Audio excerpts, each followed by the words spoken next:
안녕하세요. 저는 오늘 블루투스 총학생회 인터뷰를 진행할 KNUBS 아나운서 나연주입니다.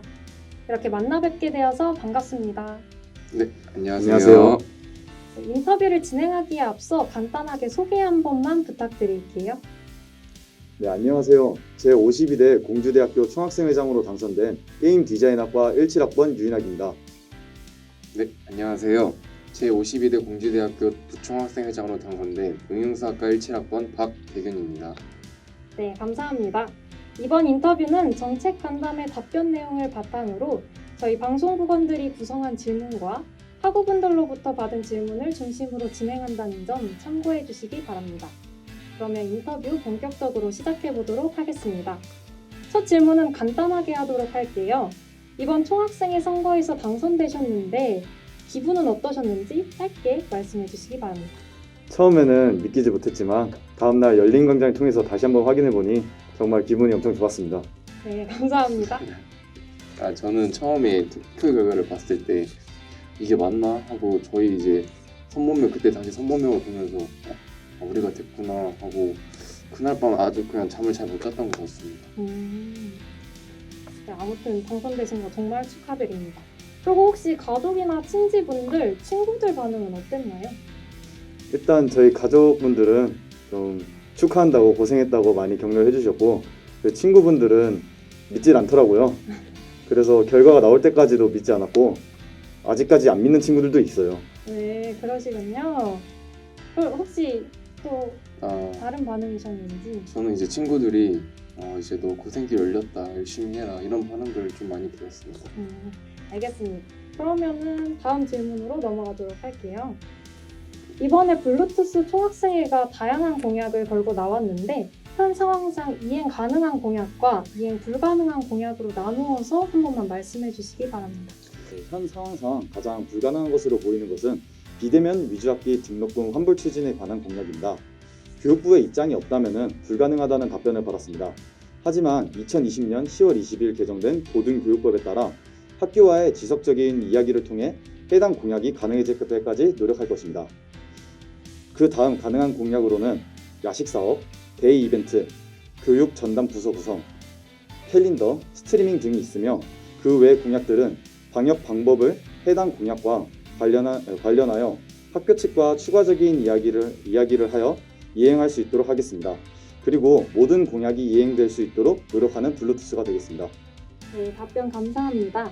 그러면 공약 중에 혹시 지금 진행 중인 공약이 있을까요? 있다면 어떤 식으로 진행되고 있는지 짧게 설명해 주시기 바랍니다. 현재 이제 2주 뒤에 중간고사가 있는데요. 그거에 맞춰서 저희가 이제 중간고사에 이제 준비하시는 힘드신 학우분들을 위해 야식 사업을 지금 준비하고 있으며 또한 같이 스터디랑 자격증 지원 사업을 추진하고 있습니다. 그리고 이제 나머지 공약들도 같이 추진하기 위해 준비 중에 있습니다. 네, 감사합니다. 그리고 얼마 전에 총학생회 집행부 모집을 하신다는 걸 제가 봤는데 홍보도 할 겸 모집 부서나 그 부서가 하는 일 같은 걸 자세히 설명해 주실 수 있으신가요? 네, 저희 블루투스 총학생회 집행부로는 회계, 재무, 사무, 서기 담당을 하는 회계사무국과 학생회 사업기획 총괄 및 점검을 하는 기획정책국, 학생회 교육사업 및 담당을 진행하고 있는 교육행정국, 웹진, 영상 등 홍보물 및 SNS 관리를 하는 미디어 홍보국, 학생회 복지사업 및 지원, 외부 업체와 학교 간의 네트워크 형성을 하고 있는 복지협력국, 학생회 생활사업 및 지원 담당을 맡고 있는 문화사업국, 이렇게 6개로 구성되어 있습니다. 모집은 4월 5일부터 16일까지 진행되고 있으며 관련 내용은 SNS와 카카오톡을 통하여 공지하였습니다. 네, 이걸 보시고 있는 학우분들 중 관심 있으신 분들은 지원 바랍니다. 이제부터는 본격적으로 공약과 관련된 질문을 하도록 하겠습니다. 편의를 위해 소통, 교육, 생활, 복지, 예산 총 5가지 키워드로 나누어서 진행하도록 할게요. 먼저 소통 부분입니다. 공약 중 온라인 캘린더 제작이 있었는데 여기에 대해 자세히 설명 한 번만 부탁드립니다. 일단 매월 말마다 다음 달에 총학생회에서 진행하는 이벤트나 행사의 기간, 지원 관련 산업의 신청 기간, 추천 기간 등의 일정을 학사 일정과 같이 학원 여러분들이 한눈에 보기 쉽게 캘린더 형태로 웹진을 만들어서 SNS에 공지할 예정입니다. 그러시군요. 그러면 이어서 가도록 하겠습니다. 이미 공주대학교 공식 홈페이지에는 학사 일정을 게시하고 있고 각 단과대에서는 단과대별 일정을 담은 캘린더를 따로 업로드하고 있는데요. 블루투스 총학생회에서 진행할 온라인 캘린더에는 따로 내세우는 차별점이 있을까요? 네, 질문해 주신 것처럼 각 단과대에서 진행하는 캘린더는 각 단과대 행사 관련 내용이 들어가 있습니다. 블루투스에서 진행할 온라인 캘린더도 총학생회 이벤트나 행사 등의 내용을 게시하여 각 단과대별로 업로드되는 내용과는 다르게 학사 일정도 포함하여 학우분들이 캘린더를 통해 학사 일정도 확인할 수 있도록 제작 후 게시할 것입니다. 네, 알겠습니다. 다음으로는 교육 부분입니다. 간담회에서 굉장히 많은 질문이 있었던 공약이죠.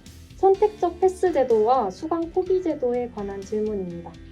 먼저 점수 변동 과정에 대해 예시를 들어 구체적으로 설명해 주실 수 있을까요? 일단 먼저 선택적 패스 제도와 같은 경우는 성적을 받은 후 한 학기당 교양 과목에 한해서 최대 3학점 이내의 과목을 펜원패로 바꾸는 제도인데요. 그리하여 F학점을 제외한 나머지 학점은 패스로 처리하고 F는 논패스로 처리할 예정입니다. 또한 성적 장학금이나 기숙사 신청에 들어갈 학점은 펜원패로 바꾸기 전에 직전 학점으로 반영될 예정입니다.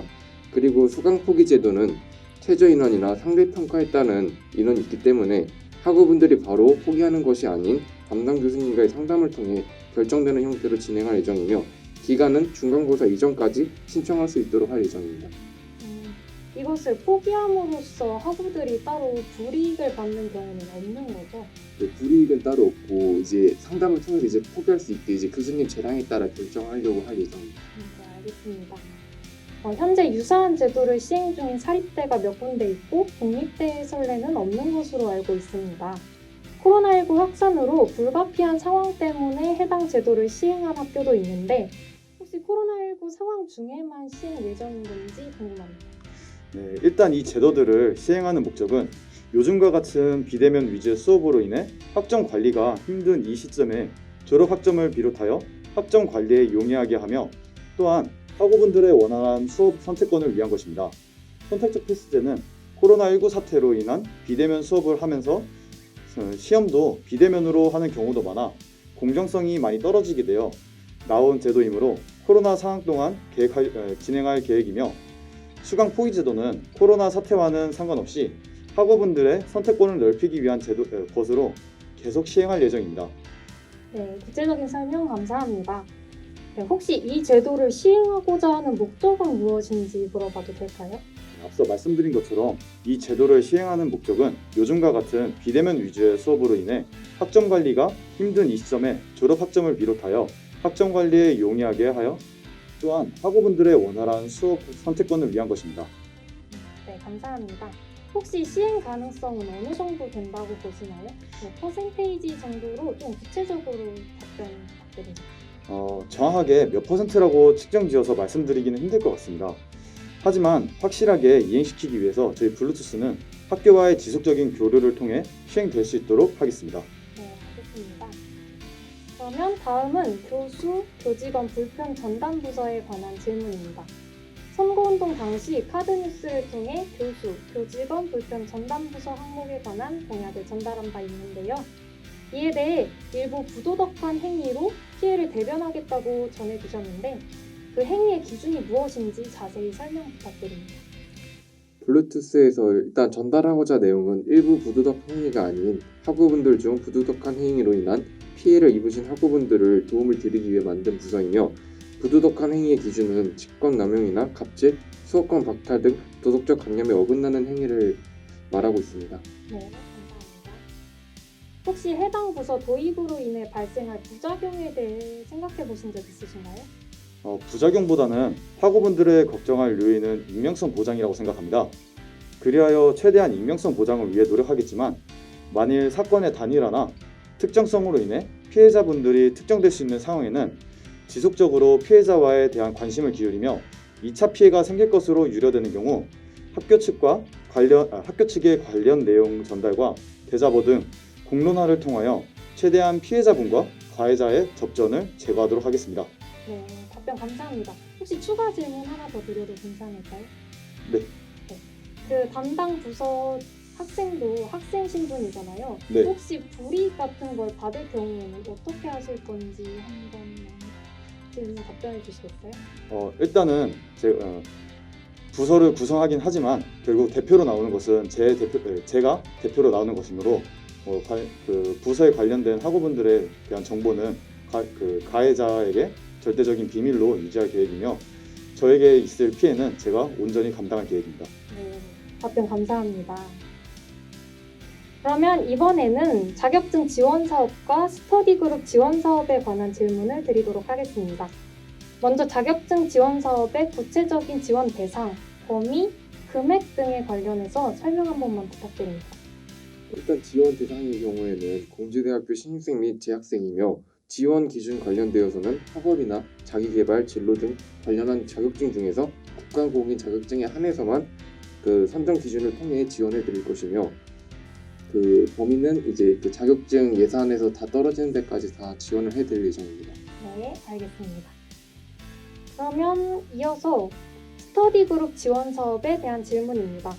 지원을 받기 위해서는 스터디 그룹의 규모나 활동 기간, 그에 따른 지원 금액 범위 등이 구체적으로 정해져야 할 것 같습니다.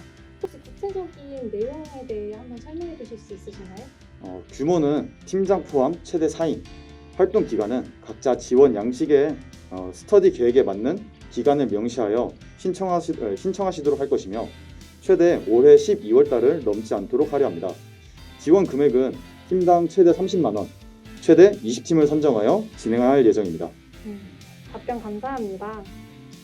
혹시 위 사업과 유사한 사업이 있는 걸로 알고 있는데 혹시 우리 총학생회에서 나오는 것만의 특별한 차별점이 있나요? 일단 저희가 그 취업지원실에서 유사한 사업을 진행하는 걸로 알고 있는데요. 그래서 저희가 당선되고 나서 취업지원실과 이제 얘기를 하면서 중복 지원보다는 더 많은 학우분들이 혜택과 지원을 받으실 수 있도록 하는 것이 더 긍정적인 방향이라 생각하고 있기 때문에 그래서 저희는 더 많은 학우분들이 이런 기회를 접할 수 있게 추진할 예정입니다. 그러면 중복 지원은 안 된다는 말씀이시죠? 네네. 중복 지원보다는 이제 많은 학우분들이 더 할 수 있게 할 예정입니다. 네, 알겠습니다. 다음으로는 분기별 테마 강사 추천 관련 질문인데요.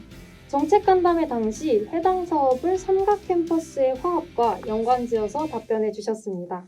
구체적으로 삼각 캠퍼스의 교류와 테마 강사 초청 사이에 어떠한 연관성이 있는지 설명 한 번만 해주세요. 예전에는 테마 강사 초청이 모든 캠퍼스마다 똑같이 개최되지 못하고 캠퍼스별로 따로 진행되었습니다. 이로 인해 나머지 캠퍼스 학우분들이 거리랑 시간 제한으로 인해 듣지 못하는 경우가 생기게 되었습니다. 그래서 저희는 이러한 단점들을 없애고 삼각 캠퍼스 모두가 참여할 수 있게 온라인으로 진행하여 공통된 강연을 들어 교육적 화합을 목표로 진행하려고 합니다. 네, 알겠습니다.